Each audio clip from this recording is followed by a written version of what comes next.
இசையமைப்பாளர் யுவன் சங்கர் ராஜா வாடகை விவகாரம் தொடர்பாக விசாரணையை துவங்கியது சென்னை காவல்துறை.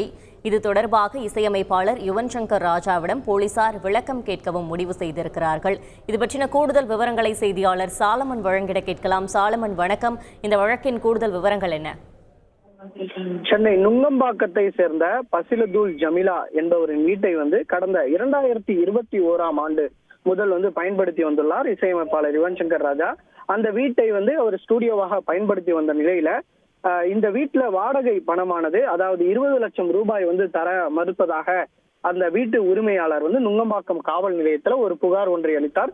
இந்த புகாரின் மீது நுங்கம்பாக்கம் போலீசார் விசாரணை நடத்தி வந்த நிலையில நேற்று யுவன் சங்கர் ராஜா தரப்புல அவரது வழக்கறிஞர் மூலமாக ஒரு நோட்டீஸ் ஒன்று கொடுக்கப்பட்டது. அதாவது தன் மீது அவதூறு பரப்பும் வகையில இந்த புகாரானது கொடுக்கப்பட்டிருப்பதாகவும், சிவில் சம்பந்தமான பிரச்சனையை கிரிமினல் வழக்காக மாற்றி அவர் புகார் கொடுத்திருப்பதாகவும், இதனால தன் மீது அவதூறு பரப்பி வரும் வீட்டு உரிமையாளர் அந்த ஜமீலா 5 கோடி ரூபாய் மான நஷ்டஈடு கேட்டு இந்த நோட்டீஸ் ஒன்றை அனுப்பியிருந்தார்.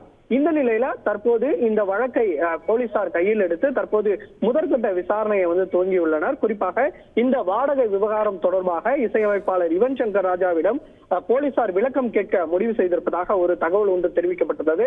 மேலும் போலீசார் நடத்திய முதற்கட்ட விசாரணையில யுவன் சங்கர் ராஜா இந்த வாடகை பாக்கி தராமல் இருப்பதும் போலீசாரின் தெரிய வந்துள்ளது. குறிப்பாக யுவன் சங்கர் ராஜா எப்போதுமே ஒவ்வொரு வருடமும் மொத்தமாகத்தான் இந்த வாடகை தொகையை செலுத்தி வந்த நிலையில தற்போது விஜய் நடித்து வரக்கூடிய இந்த கோட் திரைப்படத்தின் இசையமைப்பு பணியில அவர் தீவிரமாக ஈடுபட்டு வந்ததால் இந்த பணத்தை தராமல் இருப்பதாகவும், இதனிடையே அவர் வீட்டை காலி செய்ய முற்பட்ட போது திடீரென அந்த வீட்டு உரிமையாளர் யுவன் சங்கர் ராஜா மீது புகார் அளித்திருப்பதும் போலீசாரின் முதற்கட்ட விசாரணையில தெரிய வந்ததை அடுத்து தற்போது இரு தரப்பிடமும் தற்போது விசாரணை மேற்கொள்ள போலீசார் தரப்புல தெரிவிக்கப்பட்டுள்ளது. யார் மீது குற்றம் தெரிவிப்பின் அவர் மீது வழக்கு பதிவு செய்து நடவடிக்கை எடுக்கப்படும் எனவும், இவர்கள் தரப்புல சுமூகமாக செல்ல வாய்ப்புள்ளதா என்ற கோணத்திலும் தற்போது போலீசார் விசாரணை மேற்கொண்டு வருகின்றனர்.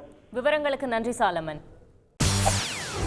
செய்திகளை உடனுக்குடன் தெரிந்து கொள்ள உடனே சப்ஸ்கிரைப் பண்ணுங்க.